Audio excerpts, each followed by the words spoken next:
For the past 3 years, I have said that when I die, I want 50% of my portfolio to be in Apple, Amazon, Facebook, Google, Microsoft. And then I liquidated all of them back in September and went to cash. I'm now buying back in particular into Amazon. I had set a price target of $100 a share, and today I bought back in at $98 a share. I want in this video to go into detail as why I am doing that and why all but Meta will be 50% of my portfolio. That is to say, Apple, Amazon, Google, Microsoft, and NVIDIA will now be 50% of my portfolio as I see it in the near future. Let me explain to you my strategies.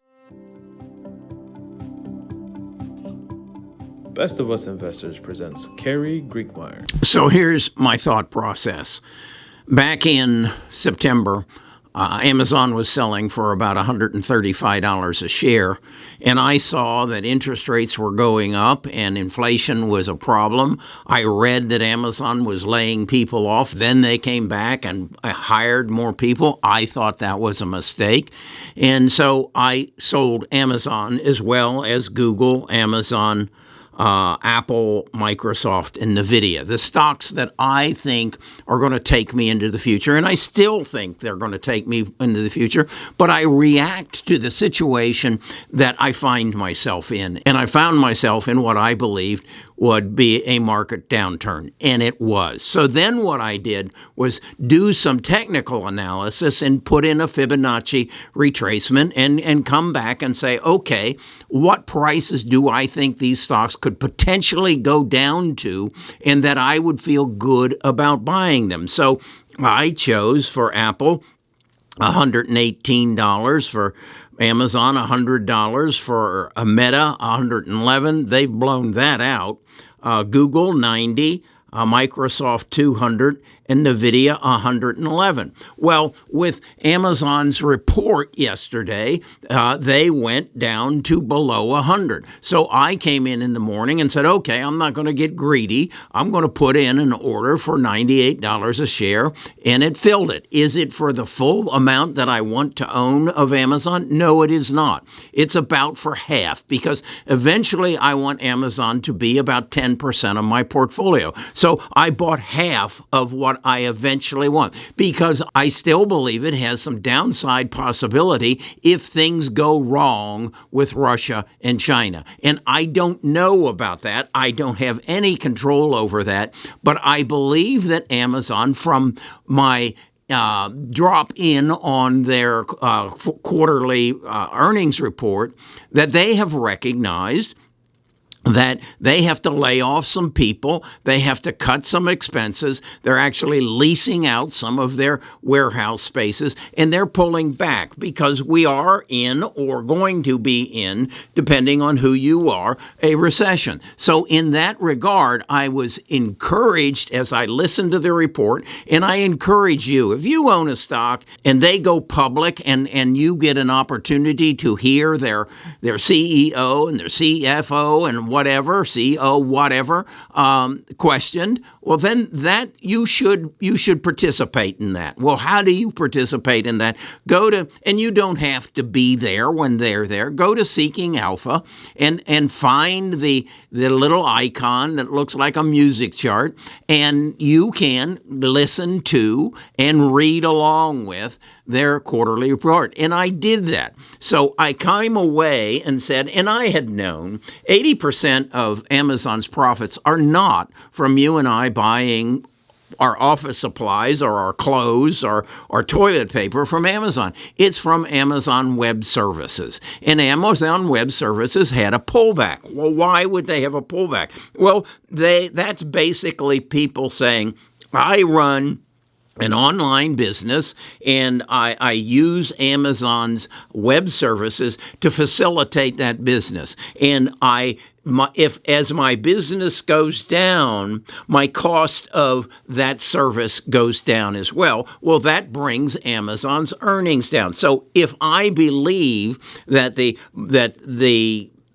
online world is slowing down, then I should expect that Amazon's earnings and Amazon Web Services will slow down as well. Now, do I believe that at some point they will increase? Well, I would ask you, do you believe artificial intelligence, machine learning, and quantum computing will be part of our life in the next 2, 3, 5, 10 years? Well, of course it will. But if I believe this is going to be a major part of our future, and our world will change in that regard, Amazon Web Services is going to be a big part of it. The other people who are going to be a big part of it are Google and Microsoft. So I have a target price of $90 on Google at this point. Today, I believe it's trading for about $95. So my order is in. For my whole holdings of Google, no, for 50%. I believe that by the end of the day, that Google could come down to $90 a share because we're going into Friday, or the end of Friday. Fear comes in at the end of Friday, and I could end up with half of my holdings in Google. Why, again, do I want to do that? Why do I want to own Amazon, Google, and Microsoft and NVIDIA? Because I believe, much as the digital revolution has propelled them this far, Digital Revolution 3.0 is going to take them even further. I did a video recently where Nita and I and Aiden went to the Indy 500, and we registered for a drawing to get a new Corvette. And Nita registered, and she gave their data and that information.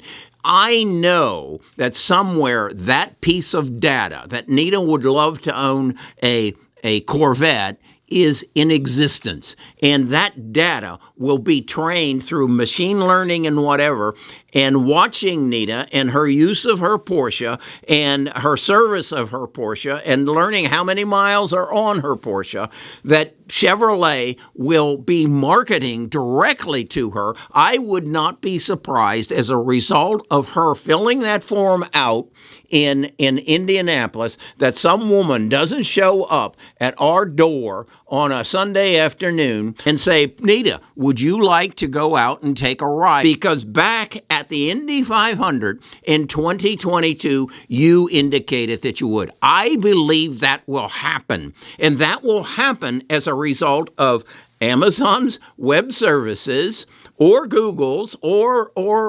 Microsoft's, because Chevrolet will use their artificial intelligence, their machine learning, their quantum computing, and that will happen.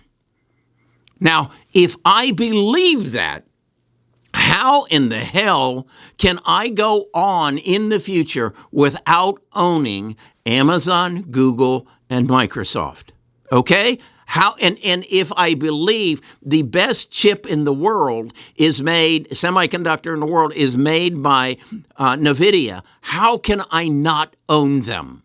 The only question in this whole equation is, at what price am I buying back in? And I have shown you my target price. And when it hits it, I'm going to be sitting there. And I'm going to press that button and we're in. Because these four companies are going to take us into the new world. And I would be a damn fool not to take advantage of the fact that they're on sale, in some cases, for 50% or more off. Okay? This is what I want to die with. Now it's only a matter of strategy to buy in and make it happen. Okay, I think we know where the world is going. We just don't know what's going to happen in the meantime, what potholes we're going to have to avoid, whether it's going to be Vladimir Putin or Xi Jinping. We can't predict those. But we can predict that if you've got the data that you've been accumulating for 40 years, and you've got the chips, and you've got the hardware, and you've got the people to make that woman appear on my front porch with a Corvette in the turnaround and lure my wife into that passenger seat and then into the driver's seat, if I believe that's going to happen, I know what I have to do. So that's how I approach investing. I ask myself, what's the world going to look like tomorrow, and how are we going to get there? And I bought. I got half of what I want of Amazon. I don't hope, but I'm prepared if it goes lower to buy the other half. If it doesn't and the world settles down, okay, I'll buy my other half a little bit higher. All right, that's how I invest. If you want to more of this afternoon, I'm going to do a stock talk where I'm going to sit down with my tribe, and we're going to talk about just what and we'll go into more depth about it, and they'll be able to ask questions, and I'll give answers. So find yourself a community. Do not try to do this by yourself, and do not try, because it's like David said to me one time, if it wasn't for you, Carrie, and if it wasn't for this community, I'd have pulled my hair out by this time. Talk to you again tomorrow.